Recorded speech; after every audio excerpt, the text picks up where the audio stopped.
Next తో IT job పక్కా 5 lakhs challenge program లో చేరండి. కేవలం 100 రోజుల్లో జాబ్ తెచ్చుకోండి.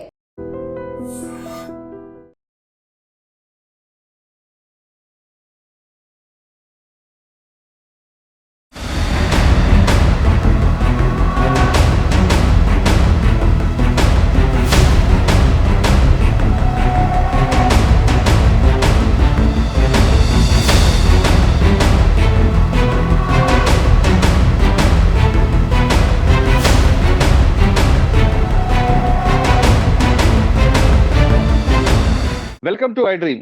తమిళనాడులో కరూరులో జరిగిన ఘటన ఇకపై జరగకుండా ఉండాలంటే ఏం చేయాలి? కేవలం రాజకీయ పార్టీల సభలే కాకుండా సినిమా ఫంక్షన్లు కానీ లేదా పుష్కరాలు జరిగినప్పుడు ఎక్కువ జనాలు వచ్చినప్పుడు పోలీసులు ఎటువంటి వాటికి అనుమతి ఇవ్వాలి? అదేవిధంగా సభ నిర్వహించే వాళ్ళు ఎలాంటి జాగ్రత్త తీసుకోవాలి అనే అంశాలపై మనతో మాట్లాడడానికి సిబిఐ మాజీ జేడీ వివిఎస్ లక్ష్మీనారాయణ గారు ప్రస్తుతం మనతో ఉన్నారు. ఆయన అడిగి చాలా క్లారిటీగా తెలుసుకుందాం. ఎందుకంటే ఆయన మహారాష్ట్రలో సుదీర్ఘకాలం పనిచేసినప్పుడు చాలా క్రౌడ్ మేనేజ్మెంట్ చేశారు. అదే విధంగా సిబిఐలో పనిచేసినప్పుడు చాలా కేసులు చూశారు. ప్రస్తుతం ఈ కేసులో కూడా సిబిఐ దర్యాప్తు చేయాలంటూ విజయ్ కూడా కోర్టులో వేయడం, ఒకవేళ దర్యాప్తులు ఏ విధంగా స్టార్ట్ అవుతున్న విషయాన్ని లక్ష్మీనారాయణ సార్ అడిగి తెలుసు. సార్ నమస్తే అండి. నమస్తే మురళి గారు. మీరు మహారాష్ట్ర ఉన్నప్పుడు క్రౌడ్ మేనేజ్మెంట్ మీద మీరు ఎక్కువగా ఫోకస్ చేయడం, దాని మీద ఒక ట్రైనింగ్ చేశారు. అక్కడ కూడా అండ్ మహారాష్ట్రలో జరిగిన కొన్ని ప్రాంతాల్లో, తానే ఇలాంటి ప్రాంతాల్లో ఎక్కువ క్రౌడ్ వచ్చినప్పుడు, పర్టికులర్ గా వినాయక చవితి నిమజ్జనం టైంలో మీరు కొన్ని ప్రికాషన్ తీసుకోవడం, అక్కడ ఎలాంటి జాగ్రత్తలు తీసుకోవడం, ఎందుకంటే తానే మహారాష్ట్రలో గణేష్ నిమజ్జనం అంటే చాలా పెద్ద పండగ కాబట్టి ఆ టైంలో మీరు తీసుకున్న జాగ్రత్తలు ఎలాంటి ఉండేవి? మనం కేవలం కరూరు విషయం కాకుండా ఇకపై ఇటువంటి సంఘటనలు జరగకుండా పోలీసులు ఏం చేయాలి? పోలీసుల కన్నా ముందు ఆ సభ ఎవరు నిర్వహిస్తున్నారో వాళ్ళు ఎలాంటి జాగ్రత్తలు తీసుకోవాలి? వీటితో పాటు అక్కడికి వచ్చిన క్రౌడ్ అంటే పిల్లలు కానీ తేకుండా రావాలా లేదా అనే విషయం ఒకసారి మీ అనుభవపూర్వకంగా చెప్పండి. ఎస్, ముఖ్యంగా మనం ఫస్ట్ తెలుసుకోవాల్సింది ఏంటంటే క్రౌడ్ కి మాబ్ కి తేడా ఏంటి అన్నది మనం తెలుసుకోవాలి. ఓకే. క్రౌడ్ అంటే ఒక విశిష్టమైన కారణం కోసం అక్కడ అందరూ కలుస్తారు. మీరు అన్నట్టు ఫర్ ఎగ్జాంపుల్ కుంభమేళా ఉంది, తర్వాత ఏదైనా మహాశివరాత్రి ఉంది, ఏదైనా ఒక పర్టికులర్ ఫెస్టివల్ అప్పుడు ఒక టెంపుల్లో చాలా ఎక్కువ మంది వెళ్తారు. సో ఇటువంటి పరిస్థితుల్లో వచ్చేవాళ్ళు ఏంటంటే వాళ్ళు అక్కడికి వెళ్ళి ఆ పని ఏదో ఉందో అది చూసుకుని రిటర్న్ వెళ్తారు. ఇది ప్రధానంగా వాళ్ళే. అక్కడ ఏమవుతుందంటే ఒకరితో పెద్ద సంబంధం కూడా ఉండదు. రకరకాల ప్రాంతాల నుంచి వస్తుంటారు. వాళ్ళ మేజర్ ఇదేంటంటే మేము వచ్చిన పనిని త్వరగా పూర్తి చేసుకొని వెళ్ళిపోవడం అన్నది. సో తర్వాత క్రౌడ్స్ రెండవ ఏంటంటే మీరు చెప్పినట్టు ఈ వినాయక చవితి ఉత్సవాల సందర్భంగా, ముఖ్యంగా మీరు అన్నట్టు మహారాష్ట్రలో వినాయక చవితి అనేది చాలా పెద్ద పెట్టున అక్కడ సెలబ్రేట్ చేస్తారు. అక్కడ వందల వేలల్లో ముఖ్యంగా ఈ గణేష్ నిమజ్జనం రోజున చాలా ఎక్కువ మంది క్రౌడ్ ఉంటారు. కానీ వాళ్ళెవరూ కూడా త్వరగా గణేష్ నిమజ్జనం చేసేసి ఇల్లు చేరుకుందామని అనుకుంటుంటారు. తర్వాత ఏంటంటే వాళ్ళు ఒకరి నుంచి దూరంగా ఉంటారు. అంటే ఒక్కొక్క మండల్ అంటాం దాన్ని. ఆ మండల్లో వాళ్ళు ఉంటారు. వాళ్ళు ఆ ప్లేస్కి వస్తారు, అక్కడ కొంతసేపు గడుపుతారు, తర్వాత ముందుకు నడుస్తుంటారు. సో ఈ విధంగా మనం చూడవచ్చు. సో క్రౌడ్ ఎప్పుడు కూడా మనం కంట్రోల్ చేయాలి. అందుకనే మాకు క్రౌడ్ కంట్రోల్ అన్నది ఐపీఎస్ లో ఒక కోర్సే ఉంటుంది మాకు.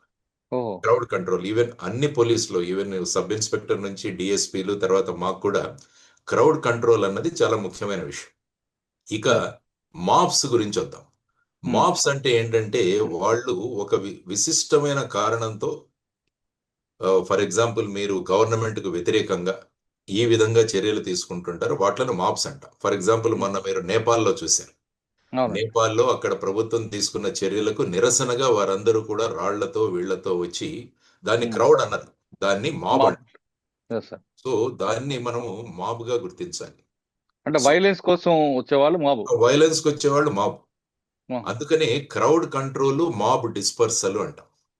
అంటే క్రౌడ్ ను కంట్రోల్ చేయాలి, మాబ్ ను చెదరగొట్టాలి. ఇది ముఖ్యంగా మాకు నేర్పిస్తుంది. అందుకనే మాబ్ డిస్పర్సల్స్ లో ఏమవుతుందంటే, మాబ్ డిస్పర్స్ లో మీకు టియర్ గ్యాస్ యూజ్ చేయడం, లాఠీ చార్జ్ యూజ్ చేయడం, అది కూడా కాకుంటే ఫైరింగ్ దాకా కూడా వెళ్ళొచ్చు. క్రౌడ్ ని ఎప్పుడు కూడా మనం బల ప్రదర్శన చేయకూడదు. పోలీస్కి వాళ్ళని కంట్రోల్ చేయండి అని ప్రధానంగా అంటారు. ఇది ముఖ్యంగా మనం క్రౌడ్స్ కి మాబ్స్ కి ఉన్న డిఫరెన్స్ తెలుసుకోవాలి. ఇప్పుడు ఫర్ ఎగ్జాంపుల్ మీరు అన్నట్టు విజయ్ గారి సభ ఏదైతే ఉందో, ఆ సభకు శనివారం రోజు సభ జరిగింది. తమిళ్ వెట్రి కళగం అని ఒక కొత్త పార్టీ, ఆయన టీవీకే పార్టీ స్థాపించాడు. అవును. దానిది ఒక మీటింగు కరూర్ అనే ప్రాంతంలో, కరూర్ పట్టణంలో పెట్టడం జరిగింది. సో అక్కడ జరిగిన ఏదైతే ఈ తొక్కిసలాట ఉందో దాంట్లో సుమారుగా 40-41 మంది చనిపోయారు. అందులో మీరు చూస్తే వయస్సు ఉన్నవాళ్ళు, తర్వాత వచ్చేసి ముసలి వాళ్ళు, తర్వాత పిల్లలు కూడా అందులో మరణించారు. అవునండి. సో ఇలా మనం చూసుకుంటూ వెళ్తుంటే మరి ఈ కరూర్ అనాలిసిస్ మాత్రమే కాకుండా ఈ తొక్కిసలాటలు ఫారిన్ కంట్రీస్ లో కూడా జరిగాయి. మీరు ఒకసారి విదేశాల్లో చూస్తే అక్కడ ముఖ్యంగా ఫుట్బాల్ గ్రౌండ్స్ లో ఫుట్బాల్ మ్యాచ్ల తర్వాత జరుగుతాయి. ఓహో! అంటే బయటకు మ్యాచ్ వచ్చాక మ్యాచ్ అయిపోయిన తర్వాత ఇంకా క్రౌడ్ గానే ఉంటారు వాళ్ళు, కానీ ఆ క్రౌడ్ వెళ్ళిపోతున్నప్పుడు అది సక్రమంగా ఉండదు. ఎందుకంటే ఒకరు గెలుస్తారు, ఒకరు ఓడిపోతారు, దాంతో నినాదాలు చేసుకుంటూ వెళ్ళిపోతుంటారు, త్వరగా బయటికి వెళ్తారు. దానివల్ల అనేక ప్రాంతాల్లో మీకు ఈ డెత్స్ కూడా సంభవించాయి, ముఖ్యంగా ఫారిన్ కంట్రీస్. తర్వాత ఏంటంటే ముఖ్యంగా హజ్ యాత్రకు చాలా మంది పెడుతుంటారు. అవును. అక్కడ ఏమవుతుందంటే ఏదైనా ఒక ఇన్సిడెంట్ జరిగినప్పుడు ఈ స్టాంపీడ్స్ జరుగుతాయి. అన్నీ బాగా జరిగిపోతే ఏమీ జరగదు. మొన్న కుంభమేళాలో కూడా కొంత ప్రాంతంలో జరిగింది కొంతమంది. తర్వాత రైల్వే స్టేషన్‌లో రైళ్ల కోసం వెయిట్ చేస్తూ కూడా ఒక సంఘటన జరిగింది మనకు. అవునండి. తర్వాత ఇక్కడ కూడా రీసెంట్‌గా సినిమా దగ్గర కూడా జరిగింది. దగ్గర కూడా అల్లు గుర్తుండే అర్జున్ గారు అల్లు వస్తారని అర్జున్ చెప్పేసి గారిది. అక్కడ జరిగిన సందర్భంగా ఒక పిల్లవాడు ఐ థింక్ స్టిల్ ట్రీట్మెంట్ తీసుకుంటున్నాడు అనుకుంటాను. సో లేదు. ఈ విధమైన పరిస్థితులు. తర్వాత మీరు చూసుకుంటే టెంపుల్స్‌లో ఎప్పుడు జరుగుతుందంటే ఏదైనా ఒక సంఘటన జరుగుతుంది సడెన్‌గా. మీరు మహారాష్ట్ర గురించి మాట్లాడారు కాబట్టి సతారా జిల్లాలో మాండ్రాదేవి అని ఒక టెంపుల్. అక్కడ ఓకే. ఐ థింక్ 2005వ సంవత్సరం అనుకుంటాను. 2003 5వ సంవత్సరంలో భక్తులు పెద్ద సంఖ్యలో వస్తారు. ఆ భక్తులందరూ కూడా నూనెను తీసుకెళ్తారు పైకి స్వామివారికి అర్పించడానికి. హుహు. దానివల్ల ఏమవుతుంటే వెళుతున్నప్పుడు ఆ నూనె లీక్ అవుతూ ఉంటుంది. కాబట్టి ఆ మెట్ల మీదంతా కూడా జారుడు వాతావరణం ఏర్పడుతుంది. ఆ హుహు. తర్వాత ఏంటంటే పైన ఒక సిలిండర్ అన్నది బ్లాస్ట్ అయింది. ఓహ్! దాంతో ఒక్కసారి ప్రజలు ఇదైపోయి సుమారుగా 250 మంది చనిపోయారు. అయ్యో! ఆ! మొన్న రీసెంట్‌గా ఉజ్జయిన్‌లో ఎప్పుడో పాతబడిన బావి ఏదో ఉంది. ఆ బావి సడెన్‌గా కొలాప్స్ అయింది. భక్తులందరూ కూడా పైన లైన్‌లో ఉన్నారు. ఆ బావి కొలాప్స్ అవ్వడం వల్ల కొంతమంది పడ్డారు. దాంతో తొక్కిసలాట మొదలైంది. అవునండి. అందువల్ల శబరిమల కూడా శబరిమల జరిగింది కూడా కదా! అదే ఒక యాక్సిడెంట్ జరిగింది. మీరు ఒకసారి అవును. చూసుకుంటే యాక్సిడెంట్ అవునండి. జరిగి చీకటి లో అందరూ వచ్చేసి మళ్ళా తొక్కిసలాట జరిగింది. సో అవును. ఈ విధంగా ధార్మిక స్థలాలలో జరిగే తొక్కిసలాటలో సడెన్‌గా ఏదైనా ఇన్సిడెంట్ జరగడం వల్ల ఇది జరుగుతూ ఉంటుంది. ఓకే. తర్వాత కొన్ని క్రౌడ్స్ మాబ్స్‌గా కూడా కన్వర్ట్ అవుతాయి. ఫర్ ఎగ్జాంపుల్ ఒక పర్టిక్యులర్ విషయం మీద ఫర్ హ్మ్. ఎగ్జాంపుల్ కలెక్టర్ ఆఫీస్ ముందు వాళ్ళు కూర్చొని ధర్నా చేయాలనుకున్నారు. హ్మ్. ఆ తరువాత అక్కడ ఉన్న వాతావరణం ఏమైందంటే అది మళ్ళా నినాదాలు ఇవన్నీ లేచి అది మాబ్‌గా మారొచ్చు. హుహు. తర్వాత మీరు ఫర్ ఎగ్జాంపుల్ చూసుకుంటే హైదరాబాద్‌లో రైతులు ఐ థింక్ ఫ్రీ ఎలక్ట్రిసిటీ కోసం వారందరూ కూడా పెద్ద పెట్టున ఒక క్రౌడ్‌గానే వచ్చారు గానీ, ఆ తర్వాత అది మాబ్‌గా కన్వర్ట్ అయింది. దాని మీద మళ్ళా ఫైరింగ్ జరపాల్సొచ్చింది. అదే బషీర్బాగ్ దగ్గర. బషీర్బాగ్ దగ్గర. సో, అవునండి. ఇవన్నీ హ్మ్. ఘటనలు ఎందుకు చెబుతున్నానంటే, క్రౌడ్‌కి, మాబ్‌కి ఉన్న తేడా ఏంటి అని చెప్తున్నా. So, okay. ఇప్పుడు ఈ పార్శ్వభూమిలో, ఈ బ్యాక్‌గ్రౌండ్‌లో మనం కరూరులో జరిగిన ఒకసారి విశ్లేషిద్దాం. ముఖ్యంగా ఏంటంటే, అక్కడ ఆర్గనైజర్స్ సుమారుగా 10,000 మంది వస్తారు అని జెప్పేసి వాళ్ళకి చెప్తారు. మామూలుగా ఎలా ఉంటుందంటే, ఆర్గనైజర్స్‌ని మేము అడుగుతాం పర్మిషన్ కోసం వచ్చినప్పుడు. హుహు. ఎంతమందొస్తారు అని అడుగుతాం. వాళ్ళొక నంబర్ చెబుతారు. ఆ నంబర్ చెప్పిన తర్వాత వాళ్ళ దగ్గర నుంచి ఇన్ రైటింగ్ మేము రాసుకుంటాం. ఇంతమందొస్తారు. జనరల్‌గా అక్కడ క్రౌడ్‌లని కంట్రోల్ చేయడము, వాలంటీర్స్ పెట్టడము, వాళ్ళకి నీళ్ళివ్వడము, కుర్చీలు అరేంజ్ చేయడము, స్టేజ్ అరేంజ్ చేయడము, ఇదంతా కూడా ఆర్గనైజర్సే చేయాలి. హుహు. సో, ఆ విధమైన కండిషన్స్‌లో మనం పర్మిషన్ ఇస్తామనమాట సాధారణంగా పోలీస్. సార్ పర్మిషన్ మీరన్నట్లుగా ఒక ఆ! 10,000 మంది హాజరయ్యారని పర్మిషన్ ఇచ్చారనుకోండి. అవును. ఆ గ్రౌండ్ ఎంతుంది? దానికి తగ్గట్టు కెపాసిటీ ఉందో కూడా వెరిఫై చేస్తారా? యాహ్! లేదు యాహ్! డెఫినెట్‌గా. ఆహా! డెఫినెట్‌గా. ఎందుకంటే గ్రౌండ్స్‌లో పెట్టేదైతే ఏమవుతుందంటే ఎంత ఆ కెపాసిటీ ఏంటి ఫర్ ఎగ్జాంపుల్ చూసి దాన్ని బట్టి పర్మిషన్ ఇస్తాం. ఓకే. కొద్దిగా స్పిల్ అవ్వచ్చు దానికన్నా. కానీ హుహు. హోల్ రెస్పాన్సిబిలిటీ ఆర్గనైజర్స్ మీద వేస్తాం. ఆ ఓకే. తర్వాత ఏంటంటే దాన్ని చూసుకొని ఎంతమంది పోలీసులను డిప్లాయ్ చేయాలన్నది డిసైడ్ చేస్తారు అక్కడ లోకల్. అచ్చా! ఫర్ ఎగ్జాంపుల్ ఇక్కడ 10,000 మంది వస్తారని చెప్పడం జరిగింది. కానీ ఇందులో ఏంటంటే కరూర్ పట్టణం అన్నది చాలా కంజెస్టెడ్ పట్టణం అది. అవునండి. దానివల్ల ఏంటంటే ఊరి బయట పర్మిషన్స్ ఇస్తుంటారు దీనికి. హ్మ్. ముఖ్యంగా విజయ్ గారికి తీసుకుంటే అది ఒక సభ కాదు, రోడ్ షో లాంటిది. ఈ అవునండి. మధ్య రోడ్ షోలు ఎక్కువైపోయాయి. ఇంతకుముందు హ్మ్. కేవలం సభలు జరిగేవి. అవును. ఇప్పుడేంటంటే 2 కిలోమీటర్లు, 3 కిలోమీటర్లు రోడ్ షోలు జరుగుతాయి. హ్మ్. కానీ జనరల్‌గా ఏంటంటే యాస్ ఎ పోలీస్ ఏమనుకుంటామంటే అందరూ ఒక చోటికి రావడం కన్నా రోడ్ షో ఈస్ బెటర్. ఎందుకంటే ఎక్కడక్కడ డివైడ్ అయిపోతారు. వీళ్ళు వెళుతుంటారు, వీళ్ళు టాటాలు చెప్తూ ఉంటారు, తర్వాత ఏదో వీళ్ళకి హారాలు విసురుతూ ఉంటారు ఇవి. కానీ అదే క్రౌడ్ గనక ఒక చోట అవుతే ఏదైనా చిన్న ఇన్సిడెంట్ జరిగినా కూడా అది ఒక తొక్కిసలాటకు దారి తీసే ప్రమాదం ఉంటుంది. ఫర్ ఎగ్జాంపుల్ క్రౌడ్ లో చిన్న పాము వచ్చింది అనుకోండి, గందరగోళం. తర్వాత పర్వాలేదు, రాకపోయినా చిన్న ఈ అలా వచ్చిందన్న ఒక చిన్న వదంతి గాని ఏదైనా రూమర్ వచ్చినా ప్రజలు వెళ్ళిపోతారు అక్కడి నుంచి. అంటే తొక్కిసలాట జరిగింది, త్వరగా బయటపడాలి అన్న. చిన్న టపాకాయ పేలినా ఏదైనా జరిగినా కూడా పెద్ద ప్రమాదాలు ఉంటాయి. దానివల్ల ఏం చేస్తామంటే బ్యారికేడింగ్స్ గా డివైడ్ చేస్తాం. పెద్ద క్రౌడ్ వచ్చిన అంటే ఒక్కొక్క సెక్టర్ ని డివైడ్ చేస్తాం. నేను ఎందుకంటే మహారాష్ట్రలో దసరా ఉత్సవం అన్నది, అందులో ఇంతకుముందు బాలాసాహెబ్ ఠాకరే వచ్చి అక్కడ ఆయన స్పీచ్ ఇచ్చేవాడు శివాజీ మైదాన్, శివాజీ గ్రౌండ్స్. అక్కడ నేను డీసీపీగా ఉండేవాడు. అప్పుడు నాకు చెప్పారు, ఫస్ట్ టైం వెళ్ళినప్పుడు చెప్పారు, సార్ ఇంతమంది వస్తారు, సుమారు 1,00,000 మంది వస్తారు. సో అప్పుడు మేము ఏం డిసైడ్ చేశామంటే బ్యానర్స్, ప్లకార్డ్స్ విపరీతంగా తయారు చేయించాం ఆ రోజు. అంటే అటువంటి ప్రదేశాలకు వచ్చినప్పుడు ఎక్కడికి వెళ్ళాలి, ఎలా వెళ్ళాలి, ఎటు బయటికి వెళ్ళాలి అన్న డైరెక్షనల్ సైన్స్ అన్నవి వాళ్ళకి కావాలి. లేకుంటే ప్రతి ఒక్కరూ గుమ్మికూడి అడుగుతుంటారు, మేము ఎక్కడికి వెళ్ళాలి, అక్కడికి వెళ్ళాలి. ఆసారి సుమారుగా 5,000 ప్లకార్డ్స్ తయారు చేసి మేము అక్కడ పెట్టించాం. దానివల్ల వచ్చిన ప్రతి ఒక్కరూ నా సీట్ ఎక్కడ, నేను ఎక్కడికి వెళ్ళాలి, ఏ మార్గంలో వెళ్ళాలనేది స్పష్టంగా తెలిసింది. వెళ్ళారు, సభకు అటెండ్ అయ్యారు, మళ్ళా రిటర్న్ కూడా వచ్చారు. తిరిగిపోయింది. ఇంకొకసారి నాందేడ్లో ఉన్నప్పుడు సుమారుగా 10 లక్షల మంది ఒక క్రౌడ్ కూడా జరిగింది. సో అక్కడ కూడా తగిన జాగ్రత్తలు తీసుకోవాలి. ఎందుకంటే police planning is very important. Planning అన్నది ఎంతమంది వస్తారు, అక్కడ ఏం జరగవచ్చు, అది జరగకుండా మనం ఏం చేయాలి అని ముందే నిర్ణయం తీసుకోవాలి. సే ఫర్ ఎగ్జాంపుల్ ఇప్పుడు కరూర్ ఘటనకు వద్దాం. అందులో విజయ్ గారికి రోడ్ షో పర్మిషన్ ఇవ్వడం జరిగింది. 10,000 వస్తామని పర్మిషన్ జరిగింది.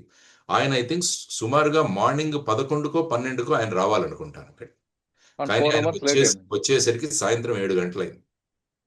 దాంతో ఏమైందంటే మన సౌత్ ఇండియాలో ముఖ్యంగా సినిమా వాళ్ళను డెమీ గాడ్స్ గా ట్రీట్ చేస్తాం మనం. సినిమా యాక్టర్ వస్తున్నారంటే చాలు, ఇంకా ఎందుకంటే వాళ్ళు ఎప్పుడు తెర మీద కనపడుతుంటారు, తెర మీద వ్యక్తిని ఒకసారి లైవ్ లో చూద్దామని అంటుంటారు. సో ఈ లైవ్ లో చూడడం అన్నది ఒక పర్టికులర్ ఫినామినా. దాంట్లో సార్ పర్టికులర్ గా తమిళనాడు లాంటి ఏరియాలో వాళ్ళకి బతుకుండగానే గుళ్ళు కూడా కడతారు. అంటే అదే అంటున్నాను, డెమీ గాడ్ అని అందుకనే వాడాను. అంటే ఈ సినిమా నటులు సినిమాల్లో నటిస్తున్నారని తెలుసు, వాళ్ళేం జీవించట్లేదు, నిజ జీవితం వేరేగా ఉంటుంది, సినిమాల్లో నటిస్తారు ఆ కథను బట్టి. సో అటువంటి వాళ్ళని కూడా, ఎందుకంటే ఆ విధంగా క్రేజ్ ఉంది సౌత్ ఇండియా, అందుకనే సినిమా నటులు, ముఖ్యమంత్రులు వీరు కూడా అయ్యే పరిస్థితి కేవలం సౌత్ ఇండియాలోనే కనిపిస్తుంది, మీకు వేరే చోట కనిపించదు. సో అటువంటి ఫ్యాన్ ఫాలోయింగ్ ఉంటుంది. ఆ తర్వాత ఏంటంటే ఆయన రావడం లేట్ అయింది. దానితో ఏంటంటే క్రౌడ్ జనరల్ గా ఇంక్రీజ్ అవ్వడం, ఎక్కువ పోగవడం మొదలుపెట్టారు. ఆ తర్వాత కరూర్లో శనివారం అన్నది మీరు తమిళనాడులో చూస్తుంటే అది పేమెంట్ డే. శనివారం ఆ వీక్ కి వచ్చే పేమెంట్స్ చేస్తారు అక్కడ. దానివల్ల ఏంటంటే ఆ ఫ్యాక్టరీస్, చిన్న చిన్న మిల్స్, వీటిలో పనిచేసే వాళ్ళందరూ కూడా అక్కడ పేమెంట్ కోసం వచ్చారు ఆ రోజు. సో పేమెంట్లు తీసుకున్న తర్వాత ఏమైందంటే వీరందరూ కూడా అయ్యో విజయ్ వస్తున్నాడని తెలిసింది, అందరూ అక్కడికి చేరారు. కాబట్టి ఆ క్రౌడ్ 10,000 ఎక్స్పెక్ట్ చేసింది ఏమంటే సుమారుగా 30,000, 40,000 దాకా వెళ్ళింది. ఆ తర్వాత ఏంటంటే విజయ్ యాక్టర్ అక్కడ నమక్కల్ అని ఇంకొక ప్లేస్ లో ఆయన అడ్రస్ చేసి ఆయన వస్తున్నాడు. సాధారణంగా ఈ సినిమా యాక్టర్ల యొక్క కాన్వాయ్ మీరు చూసుకుంటే ఫ్యాన్స్ అందరు కూడా వెంటబడతారు. అంటే వాళ్ళ కాన్వాయ్ ఉంటుంది, కానీ అక్కడ ఉన్న ఫ్యాన్స్ అందరు కూడా వాళ్ళ మోటార్ సైకిళ్ల మీద జెండాలు ఇవన్నీ తగిలించుకొని వాళ్ళతో వస్తారు. దాంతో విజయ్ అక్కడికి చేరేసరికి ఆల్రెడీ ఉన్నవాళ్ళు, తర్వాత బయట నుంచి వచ్చిన వాళ్ళు, వీళ్ళందరూ కూడా అయ్యారు. దాంతో ఏమైందంటే ఆ నమక్కల్లు, ఈ రోడ్ మొత్తం నిండిపోయింది. తర్వాత ఉదయం 11 నుంచి వెయిట్ చేస్తున్నారు. తమిళనాడులో మీరు ఇప్పుడు కూడా చూసినా చాలా టెంపరేచర్ చాలా ఎక్కువ ఉంటుంది అక్కడ. అందరూ ఈ చెమటలతో, వీట్లతో, తర్వాత క్రౌడ్ తో, తర్వాత పెద్ద పెద్ద లౌడ్ స్పీకర్లతో పాటలు ఇవన్నీ పెడతారు. సో ఇటువంటి పరిస్థితుల్లో ఆయన వస్తాడు అక్కడ. వచ్చిన తర్వాత ఆయన ఈ క్యారవాన్ అంటాం మేము, క్యారవాన్, ఈ క్యారవాన్ వచ్చేసి ఆ రోడ్ లో సగం స్పేస్ అదే ఆక్యుపై చేస్తుంది. అంటే ఆల్రెడీ అక్కడంతా జనాలు ఉన్నారు. ఈ క్యారవాన్ వచ్చేసరికి ఏమైందంటే అందరూ జనాలు పక్కకి జరగాలి కదా, దాంతో ఏమిటంటే తొక్కిసలాట మొదలైంది. అంటే ఒకరికొకరికి ఎంత దగ్గరగా వచ్చేసారంటే ఇక ఊపిరాడని పరిస్థితులు కూడా మొదలైంది. అదే రోడ్ ఏమో 60 ఫీట్ ఉందండి, అంతే. బస్ ఏమో 40 ఫీట్ 40 ఉంటుంటది. ఫీట్. కాబట్టి వాళ్ళు మిగతా దాంట్లో అందరూ వచ్చి దాంతో ఏం చేశారు, చాలా మంది చెట్ల మీద ఎక్కారు. సాధారణంగా ఈ పెద్ద పెద్ద సభల్లో ఈ సార్ మనం ఈ సౌండ్ బాక్సులు పెట్టుంటాం ఒక స్పీకర్ స్టాండ్ బాక్స్. దాని మీద ఎక్కుతారు వాళ్ళు. చాలా సభల్లో చూడండి స్పీకర్స్ మొదట అక్కడి నుంచి దిగండి దిగండి అంటుంటారు అందరు. మీరు జనరల్ గా అబ్జర్వ్ చేయండి. ఎందుకంటే నేను బీయింగ్ ఫ్రమ్ పోలీస్ బ్యాక్గ్రౌండ్ ఈ పెద్ద సభలను నేను అబ్జర్వ్ చేస్తుంటా. లైట్లు పెట్టే స్టాండ్లు కూడా లైట్లు పెట్టే స్టాండ్ మీద ఎక్కుతారు. ఎందుకంటే పైనుంచి వాళ్ళ ఫేవరెట్ హీరోని చూడాలని చెప్పేసి. లేకుంటే అక్కడ చెట్లుంటే చెట్లు ఎక్కుతారు, బిల్డింగ్లు ఉంటే బిల్డింగ్ల మీద ఎక్కుతారు. ఇవన్నీ జరిగింది. అక్కడ కూడా కరూరులో కూడా 2-3 చెట్ల మీద చాలా మంది ఎక్కారు. ఓకే. ఆ తరువాత ఆయన మాట్లాడడం మొదలు పెడితే అక్కడ సడన్ గా ఒక అరగంట పవర్ కట్ అయిందని విన్నాను నేను. Power cut. ఇప్పుడు యాక్చువల్ గా విజయ్ గారు చేస్తున్న కంప్లైంట్ ఏంటంటే ఈ పవర్ కట్ కావాలని ప్రభుత్వం చేయించిందని ఆయన ఒక కంప్లైంట్. అవునండి, అలిగేషన్ ఒకటి పెట్టారు. తర్వాత ఏంటంటే అక్కడ స్టోన్ పెల్టింగ్ జరిగిందని కూడా ఆయన ఒక అలిగేషన్. తర్వాత పోలీసులు లాఠీ చార్జ్ చేశారని ఇంకొక అలిగేషన్. ఈ 3 అలిగేషన్స్ విజయ్ పెట్టారు. కాబట్టి అరగంట పవర్ కట్ అవ్వడము. ఆ తర్వాత ఏంటంటే ఆ చెట్లు 2 పడ్డాయని కూడా చెప్పారు. ఎవరైతే ఈ ఫ్యాన్స్ ఎక్కారో అవి పడ్డాయి. తర్వాత ఏంటంటే వాటర్ బాటిల్స్ డిస్ట్రిబ్యూట్ చేయడం మొదలు పెట్టారు. ఏమవుతుందంటే వాటర్ బాటిల్ నాకు వస్తుందో లేదో అన్న ఆతృతతో చాలా మంది ఈ తొక్కిసలాటకు దారితీశారు. దానికన్నా ముందు సార్ విజయ్ కూడా పై నుండి వాటర్ బాటిల్ ఇవ్వడం స్టార్ట్ చేశారు. విజువల్స్ లో కనిపిస్తుంది. అదొకటి. ఎందుకంటే వేడి ఉంది ఇదంతా అంటారు. ఎందుకంటే ఈ సినిమా వాళ్ళు క్రౌడ్ కి they play to the crowd gallery. అంటే వాళ్ళు సినిమాల్లో ఇమీడియట్ గా ఇచ్చేయాలి కదా, వాళ్ళు హీరోలు కాబట్టి పరిస్థితిని వెంటనే చక్కదిద్దాలన్న మైండ్ సెట్ ఉంటుందేమో వాళ్ళకి. కాబట్టి ఆ వాటర్ బాటిల్స్ విసిరారని మీరు అంటున్నారు కాబట్టి ఇటువంటి జరగడానికి కూడా అవకాశం ఉంది. ఎందుకంటే లాస్ట్ టైమే మీరు చూసుకుంటే విజయ్ ఒక సభలో ఫ్యాన్స్ అన్న కారవాన్ మీద ఎక్కడానికి ప్రయత్నిస్తే వాళ్ళ బౌన్సర్లు వాళ్ళని కింద పడేస్తే ఒకతనికి ప్రమాదమే, అతని కేసు కూడా పెట్టాడు వాళ్ళ మీద. సో ఇటువంటివన్నీ తెలుస్తున్నప్పుడు అక్కడ పోలీసు డేవిడ్సన్ గారని అడిషనల్ డీజీ గారు, ఆయన కూడా మీడియాతో మాట్లాడడం నేను చూశాను. ఆయన ఏం చెప్పారంటే సుమారుగా 500 పోలీసులు మేము డిప్లాయ్ చేశాం. తర్వాత 10,000 అనుకున్నది సుమారుగా 30,000-40,000 అయింది. ఈయన లేటుగా రావడం, ఇవన్నీ కారణాల వల్ల తర్వాత మిగతా ఫ్యాక్టర్స్ ఏవైతే ఉన్నాయో వాటి వల్ల తొక్కిసలాట జరిగి, ఈవెన్ ఆ తొక్కిసలాట సీన్స్ మీరు చూస్తున్నా కూడా అక్కడి నుంచి తప్పించుకోవడానికి వాళ్ళు ఏం చేశారంటే పక్కనున్న గుడిసెల్లోకి వెళ్ళి దాని నుంచి బయటకు వచ్చారు. గుడిసెలు కొన్ని ఉన్నాయి పక్కన. సో వాటిలలో దూరి వాటిల కప్పు మీద నుంచి బయటపడ్డారు. అంటే తొక్కిసలాట జరిగినప్పుడు ఏమవుతుందంటే ఫైనల్ గా ఏం చేస్తామో అన్నది తెలియదు. అక్కడి నుంచి బయటపడాలి ఎలా. దానిలో ముఖ్యంగా ఏమైందంటే ఏజ్డ్ పర్సన్స్, పిల్లలు, మహిళలు వీళ్ళు ప్రధానంగా అక్కడ దాంట్లో చిక్కుంటారు. చిక్కుని ఆ విధమైన పరిస్థితులకు వాళ్ళకి ఏర్పడుతుంది. సో ఇది ప్రధానంగా మనం చూడాల్సిన అంశం. సో వీటన్నిటి పరిస్థితులలో ఇది జరిగినదన్నది పేపర్లో వచ్చిన రిపోర్ట్స్ ఏదైతే ఉన్నాయో దాన్ని బట్టి జరిగిన ఇది. తర్వాత ఆయన మైక్ సిస్టమ్ ఏదైతే ఉందో అది కూడా సరిగా పనిచేయలేదన్నారు. దానివల్ల ఏంటంటే చివరిలో ఉన్న వాళ్ళకి ఆయన ఏం మాట్లాడుతుంటో వాళ్లకు సరిగా అర్థం కాకపోవడం వల్ల వాళ్ళందరూ కూడా ఏం చేశారంటే ముందుకు వెళితే వినపడుతుంది అని చెప్పేసి వాళ్ళు కూడా ముందుకు రావడం మొదలు పెట్టారు. తర్వాత వచ్చేసి ఒక అంబులెన్స్ అక్కడి నుంచి వెళుతున్నప్పుడు విజయ్ ఫ్యాన్స్ కూడా, ఎందుకంటే అంబులెన్స్ రాగానే మళ్ళా స్పేస్ ఆక్యుపై అవుతుంది అక్కడ, దానివల్ల మళ్ళా వాళ్ళు గొడవ పెట్టడం మొదలు పెట్టారు అన్నది మొదలైంది. కాబట్టి ఇవన్నీ కూడా ఏమైందని ఫైనల్ గా ఎంక్వైరీ జరిగితే అందులో మనకు తెలిసే అవకాశం ఉంది. సార్ ఇటువంటి సంఘటనలు మన కేవలం కరూరే కాకుండా మన కుంభమేళ జరిగింది, పుష్కరాలు జరిగింది, సుదర్శన్ థియేటర్ దగ్గర జరిగింది, గుంటూరులో చీరల పంపిణీ, అంటే ఎక్కడైతే మీరు అంటే క్రౌడ్ వస్తారో అక్కడ ఇటువంటి సంఘటనలు జరుగుతుంటాయి. ఇటువంటి సంఘటనలు మనకు చాలా ఎగ్జాంపుల్స్ వస్తున్నా. పోలీస్ ఆఫీసర్లు ఎలాంటి దానికి పర్మిషన్ తీయాలి, అదేవిధంగా ఆర్గనైజర్ ఎలాంటి జాగ్రత్త తీసుకోవాలి. నెంబర్ 3 పబ్లిక్ కూడా వాళ్ళ రెస్పాన్సిబిలిటీ కూడా, చిన్న పిల్లలు తీసుకురావడం ఇటువంటి విషయాల్లో వాళ్ళు చనిపోవడం అనేది ఒక బాధాకర విషయం. ఈ ముగ్గురు ఏం చేయాలంటారు ఇకపై ఇటువంటి జరగకుండా ఉండాలంటే? ఇప్పుడు ఎలా అవుతుందో, ఫర్ ఎగ్జాంపుల్ పోలీస్ పర్మిషన్ ఇవ్వలేదు అనుకుందాం, వెంటనే దాన్ని పొలిటికల్ దీంట్లో మార్చేస్తారు. టీవీకి కొత్త పార్టీ వచ్చింది కాబట్టి పర్మిషన్ ఇవ్వట్లేదు, వాళ్ళు డిఎంకే పార్టీలకు పర్మిషన్లు ఇస్తున్నారు కాబట్టి ఇది కక్ష సాధింపు చర్య అంటారు. అవునండి. ఎందుకంటే రాజ్యాంగం ప్రకారం పీస్ఫుల్ గా ఎక్కడైనా సమావేశం అవడానికి ప్రతి పౌరుడికి హక్కు ఉంది. అందువల్ల ఏంటంటే కేవలం రాజకీయ పార్టీ కాకుండా సార్ పుష్కరాలప్పుడు కానీ, ఇటీవల తిరుమలలో జరిగినప్పుడు కానీ అంటే పోలీస్ ఏం చేయాలి, ఆర్గనైజర్ ఏం చేయాలి, పబ్లిక్ ఏం చేయాలి? ఏంటంటే అన్ని ప్రశాంతంగా జరిగిపోతే ఏమీ జరగవు. ఏమవుతుందంటే ఎక్కడైనా ఒక హిండరెన్స్ వస్తే, ఫర్ ఎగ్జాంపుల్ తిరుపతిలో మీరు చూసుకుంటే వాళ్ళని ఒక గార్డెన్ లో చాలాసేపు కూర్చోబెట్టారు, ఆ టికెట్లు ఏవో ఇస్తామని చెప్పేసి. అవును. అదే మీరు వచ్చిన వాళ్ళకు వచ్చినట్లు టికెట్లు ఇచ్చేస్తుంటే వెళ్ళిపోతారు కదా, అంత మాబు అక్కడ క్రౌడ్ ఏర్పడదు కదా. అంటే అక్కడ ఒక ఇన్సిడెంట్ జరిగింది సార్. గేట్ ఒకటి కాకుండా కంపార్ట్మెంట్ సిస్టమ్ పెట్టకుండా యా ఒకేసారి విడిచిపెట్టడం, ఆ వాక్ టైం అనేది తక్కువ అవడంతో అక్కడ అది జరిగింది. అంటే మీరు అన్నట్లుగా ఒక్కొక్క ఇన్సిడెంట్ కి ఒక్కొక్క రీజన్ కనిపిస్తుంటది. కానీ నేను అడుగుతుంది ఏంటంటే సార్, ఇకపై జరగకుండా ఉండాలంటే ఎవరు ప్రాణం ప్రాణం అనేది, పోలీస్ ఏం చేయాలి, ఆర్గనైజర్ ఏం చేయాలి, పబ్లిక్ ఏం చేయాలి?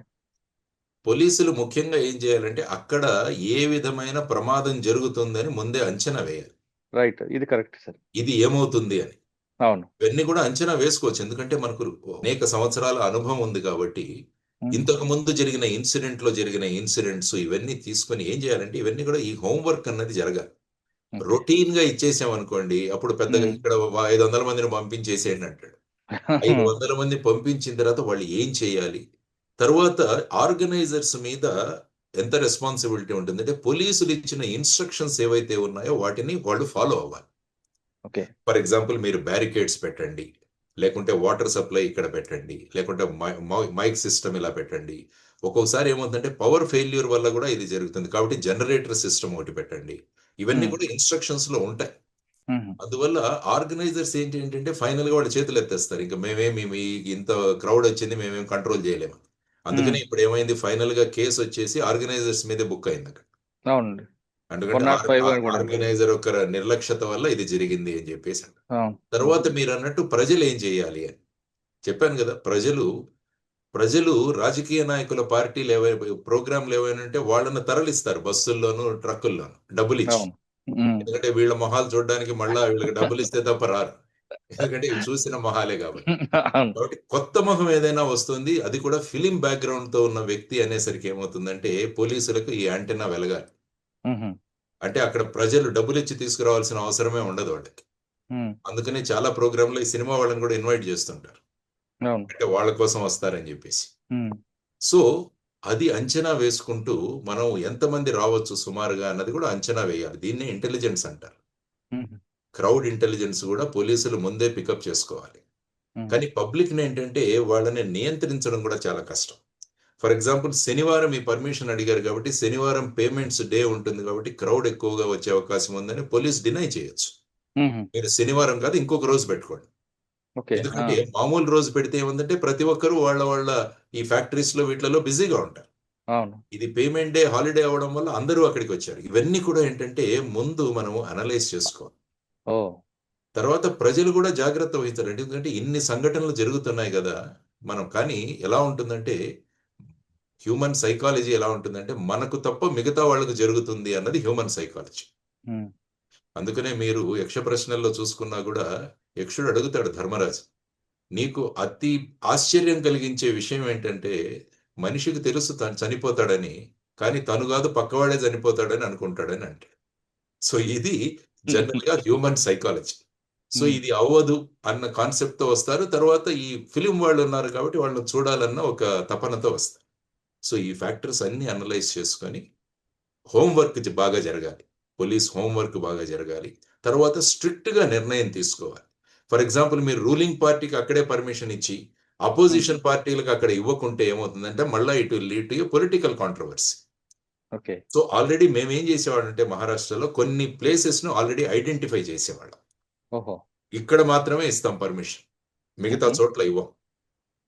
మేబీ రాజకీయ పార్టీ కావచ్చు, లేకుంటే ఏదైనా ఫంక్షన్ కావచ్చు. సో ఆ విధంగా స్ట్రిక్ట్ గా ఇంప్లిమెంట్ చేయడం అన్నది చాలా ఇంపార్టెంట్ అయిన విషయం. సో ఒకరికి ఒక రకంగా ఇంకొకరికి ఇప్పుడు చూస్తే పళనిస్వామి గారు కూడా అదే మాట్లాడుతున్నారు. మాకు ఈ విధంగా అదే డిఎంకే అయితే 1000 మంది పోలీసులను పెట్టేవాళ్ళు అక్కడ. ఎందుకంటే అంతమంది వచ్చిన తర్వాత పోలీస్ కూడా పెద్ద చేసేది ఏమీ ఉండదు. జనరల్ గా పోలీస్ కూడా ఏం చేయాలంటే ఒక కమాండింగ్ పొజిషన్ లో ఉండాలి పోలీస్ కంట్రోల్ చేయడానికి. ఇప్పుడు ఏమవుతుందంటే ఆ క్రౌడ్ లో మనం కూడా కలిసిపోతే ఏమవుతుంది, ఎవరి మాట వినరు. అందుకని ఏంటంటే వాచ్ టవర్స్ అన్నది ఏర్పాటు చేస్తాం మేము మహారాష్ట్ర. అంటే ఒక వాచ్ టవర్స్ పెట్టి అందులో పైన పోలీసులు కింద చూస్తుంటారు ఏం జరుగుతుందో, బైనాక్యులర్స్ గానీ డ్రోన్ గానీ.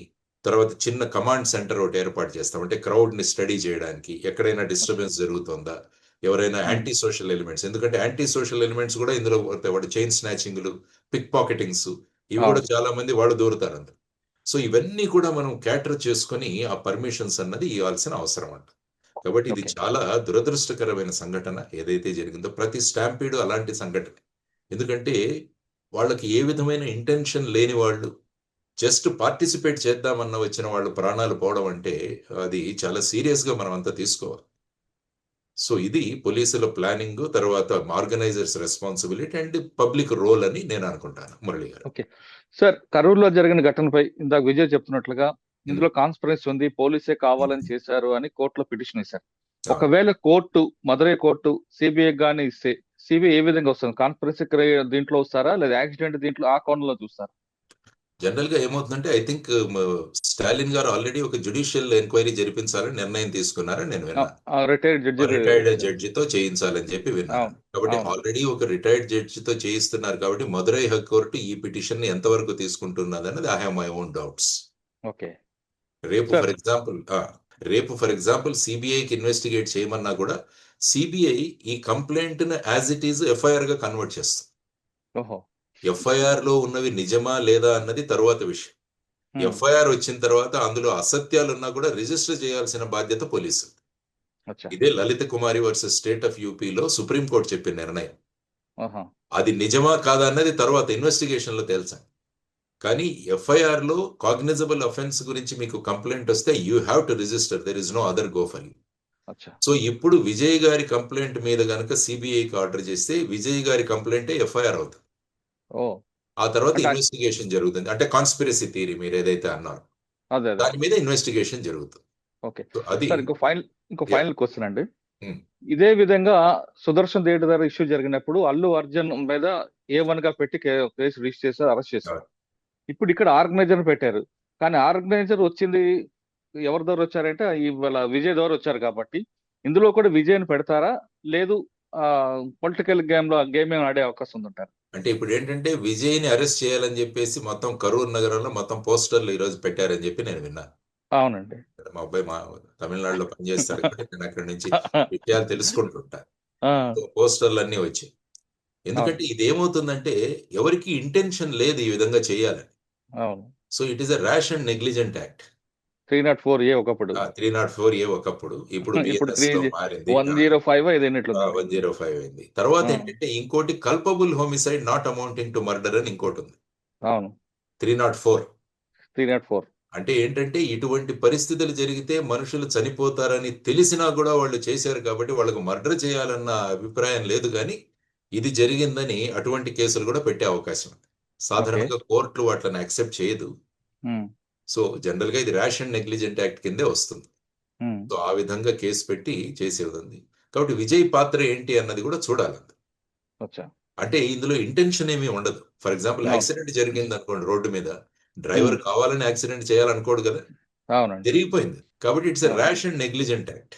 ఆ! ఇది కూడా అలాంటిది. కాబట్టి ఆ విధంగా మేబీ అక్కడ డిపెండింగ్ ఆన్ థిస్ థింగ్ అక్కడ ఉన్న పరిస్థితుల్లో ర్యాష్ అండ్ నెగ్లిజెంట్ యాక్ట్‌లో ఈయన కూడా లేట్‌గా రావడము.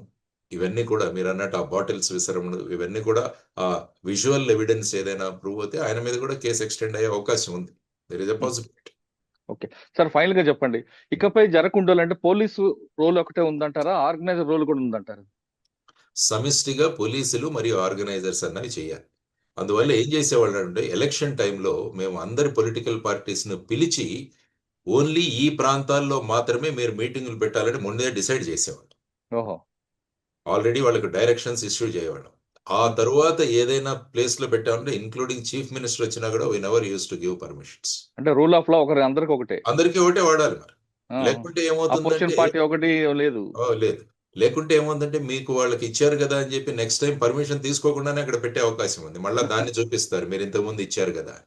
అదొక సో ఇష్యూ. ఆ! ఫైనల్‌గా ఏది జరిగినా కూడా ఫైనల్‌గా పోలీసుల మీద పడతది ఏదైనా కూడా. అవునండి. కాబట్టి పోలీసులు ఇటువంటి సంఘటనలు జరగకుండా ముందే హోమ్ వర్క్ చేసి ఏ విధంగా చేయాలి అని ఆర్గనైజర్స్‌ని కాన్ఫిడెన్స్‌లోకి తీసుకొని ఆర్గనైజర్స్ కూడా మేము జనరల్‌గా ఏం చేసామంటే ఆర్గనైజర్స్ వాలంటీర్స్ అందరికి ఒక డ్రెస్ పెట్టండి అనేవాళ్ళం. అచ్చా! ఎందుకంటే ఆ క్రౌడ్‌లో తెలీదు గదా! అవును. మీ వాలంటీర్స్ అందరికీ ఒక జాకెట్ ఏదో ఒకటి ఇవ్వండి. సో దట్ ఏంటంటే ప్రజలకు తెలుస్తుంది వెనకాల వాలంటీర్ అని రాయమని. సో ఏదైనా ఉంటే అతన్ని అడుగుతా. అవును. సో ఈ విధంగా క్రౌడ్ కి మినిమం డిస్టర్బెన్స్ అవుతూ, నేను అందుకనే ఆ ప్లకార్డ్స్ అని చెప్పాను బాలాసాహెబ్ ఠాకరే గారిది. అసలు ఆ రోజు దసరా జరిగిన తర్వాత నాకు బాలాసాహెబ్ ఠాకరే గారి ఆఫీస్ నుంచి కూడా ఫోన్ వచ్చింది. బాలాసాహెబ్ ఠాకరే గారు చాలా హ్యాపీ అయ్యారు సార్ ఈ అరేంజ్మెంట్స్ చూసి. ఎందుకంటే ఒక్క సంఘటన చెప్తాను ఇందులో ఎంత రిలవెంటో. అక్కడ ఏంటంటే పూల కుండీలు పెట్టేవాళ్ళు స్టేజ్ చుట్టూ. కానీ బాలాసాహెబ్ ఠాకరే గారికి చాలా మాక్సిమం థ్రెట్ ఉన్నది అప్పుడు. నేను అప్పుడు ఏం చెప్పానంటే, ఈ పూల కుండీలు మేము అలౌ చేయము, ఎందుకంటే ఇందులో లోపల ఏదైనా ఉంటే ఆ బాంబ్ డిటెక్షన్ కూడా చాలా కష్టం అవుతుంది మాకు. కాబట్టి మీరు ఏం చేస్తారు అంటే ఇది అలౌ చేయమంటే నాకు అక్కడి నుంచి ఫోన్ వచ్చింది. బాలాసాహెబ్ ఠాకరే గారు ఫోన్ చేశారు నాకు. కొత్త డీసీపీ ఎవరో వచ్చారు, ఈయన ఈ విధంగా చేస్తున్నాడు. ఆయన అడిగారు ఇలా అంటే, సార్ మీ security is prime responsibility of me. మీకు అత్యంత సెక్యూరిటీ రిస్క్ ఉందనేది మాకు తెలుసు. కానీ ఈ పూల కుండీలు అలౌ చేయడం వల్ల మీ సెక్యూరిటీకి ఏదైనా అయితే ఫైనల్ గా నేను వెళ్తాను బయటికి. I will be suspended. దానికన్నా ముందు మీ ప్రాణాలకు హాని కలుగుతుంది, అది జరగకూడదు. కాబట్టి మీ వాళ్ళకి ఏం చేస్తున్నట్టే, ఇంకా టైం ఉంది, మనకు 2 రోజులు ఉంది. కాబట్టి పూల కుండీలు కొత్తవి తీసుకురమ్మనండి, మట్టి తీసుకురమ్మనండి, మొక్కలు తీసుకురమ్మనండి. మా వాళ్ళ పర్యవేక్షణలో అక్కడ కొత్తగా పెడదాం, పూల కుండీలు తయారు చేద్దాం, చేసి వాటిని స్టేజ్ పుట్టు అలౌ చేస్తాను నేను. కానీ ఆల్రెడీ ఉన్న పూల కుండీలను ఐ విల్ నాట్ అలౌ అని చెప్పాను. ఓకే. చెప్పితే ఆయన కరెక్టే నువ్వు చెప్పింది అన్నాడు. చెప్పి ఆ దసరా రోజు స్పీచ్ మొదట నా గురించి మాట్లాడి మొదలు పెట్టాడు. అవునా? ఏమన్నారండి ఆయన? ఇట్ వాజ్ ఇన్ 1996 లో. ఏమన్నారండి స్టార్టింగ్ లో? కొత్తగా ఒక డీసీపీ వచ్చారు. మార్నింగ్ నాకు 2 రోజుల ముందు ఫోన్ చేసి ఈ విధంగా చెప్పారు. మాకు ఇన్కన్వీనియన్స్ అయినా కూడా నా సెక్యూరిటీ పట్ల అతనికి ఉన్న ఇది ఏదైతే ఉందో దాన్ని ఐఎమ్ అప్రిషియేటింగ్ అని చెప్పాడు ఆయన. అయ్యా, అందుకనే మనం వీ షుడ్ బి వెరీ. ఆయనకి ఎవరి ద్వారా ఉంది సార్ అప్పుడు బాలాసాహెబ్ ఠాకరేకి నంబర్ 1 సెక్యూరిటీ థ్రెట్ ఉంది ఆయనకు. తర్వాత అక్కడి నుంచి ఈ ఆతంకవాది సంఘటనలు కానీ, టెర్రరిస్ట్ ఆర్గనైజేషన్స్ కానీ, ఎందుకంటే హిందుత్వ దీంట్లో హిందూ హృదయ సామ్రాట్ అంటారు బాలాసాహెబ్ ఠాకరే. కాబట్టి అప్పుడే ఈ 92లో రైట్స్ జరిగాయి, బాబ్రీ మస్జిద్ రైట్స్. నేను చెప్తుంది 1996 ఇది. ఓకే. సో ఆ సంఘటనలో తర్వాత దావూద్ ఇబ్రహీం గ్యాంగ్ బ్లాస్ట్లు 1993లో జరిగాయి బాంబేలో. సో ఇవన్నీ కూడా ఆయనకు it's a big security threat. So దానివల్ల ఎందుకంటే నేను ఏదో గొప్పగా చెప్పట్లేదు, కానీ you have to be firm. Police have to be firm. ఏమవుతుందో రిపర్కషన్స్ తర్వాత చూసుకుందాం, but your job you should do it perfectly. So ఈ విధంగా పర్మిషన్స్ అప్పుడు కూడా పోలీసులు ఫర్మ్ గా కనుక చేయగలిగితే, రూలింగ్ పార్టీ కావచ్చు, అపోజిషన్ కావచ్చు, ఎవరైనా కావచ్చు, ఇక్కడ పర్మిషన్ ఇవ్వమంటే ఇవ్వం, ఏమైనా చేసుకోండి. తర్వాత ఏం చేస్తారంటే వీళ్ళు సాధారణంగా కోర్టులకు వెళ్తారు పర్మిషన్ ఇవ్వడానికి. అవునండి. కాబట్టి కోర్టులకు కూడా వెళ్ళి మనం బ్రీఫ్ చేయగలగాలి అప్పుడు ఆర్గ్యుమెంట్స్. సో ఈ విధంగా police role is very important. So crowds have to be controlled, mobs have to be dispersed అన్నది మనం గమనించాలి. ఎస్, కర్నూలు సంఘటన ఇకపై జరగకుండా ఉండాలంటే పోలీస్ హోంవర్క్ ఎక్కువ చేయాలంటున్నారు లక్ష్మణ్ సార్. ఆయనకున్న అనుభవం ప్రకారం మహారాష్ట్ర జరిగిన సంఘటనలు చెప్పారు కాబట్టి ఎవరైనా సరే, అంటే కేవలం సినిమా ఫంక్షన్లే కాదు, రాజకీయ పార్టీలు కానీ, పుష్కరాల దగ్గర ఎక్కడైతే క్రౌడ్ వస్తుందో అక్కడ మాబ్ వేరు, క్రౌడ్ వేరు. ఈ క్రౌడ్ వచ్చినప్పుడు తీసుకోవాల్సిన జాగ్రత్తలు, దాని మీద పోలీసులు ఎక్కువ హోంవర్క్ చేస్తే ఇకపై సంఘటనలు జరగకుండా ఉంటాయంటూ అతనుకున్న అనుభవం ప్రకారం చెప్తున్నారు. ఇది చెన్నైలో కరూరులో జరిగిన ఘటనపై లక్ష్మీనారాయణ గారి విశ్లేషణ. మరో అంశాల్లో మళ్ళీ కలుద్దాం. అంతవరకు నమస్తే. Thank you sir. Thank you very much అండి. నమస్తే. And for more videos, please subscribe to iDream. Please subscribe to iDream. Please subscribe iDream. And please subscribe to iDream. For more videos, subscribe to iDream. please like, share and subscribe to the channel. Congratulations, iDream. Subscribe to iDream. Subscribe to iDream. So subscribe to iDream Media. iDream team andarki huge congratulations. Please subscribe iDream Media. Please subscribe to iDream. Subscribe iDream. Please subscribe to iDream. iDream అంటే నా కళల ఛానల్ను subscribe చేసుకున్న నోరు తిరుగుతలేదు, మీరైతే గంట గుర్తు కొట్టండి. For more such videos, please subscribe to iDream. Subscribe to iDream. Please subscribe to iDream. Please subscribe iDream Media. Please do subscribe to iDream. Please subscribe to iDream Media. For best entertainment and information, please subscribe iDream. And don't forget to subscribe to iDream.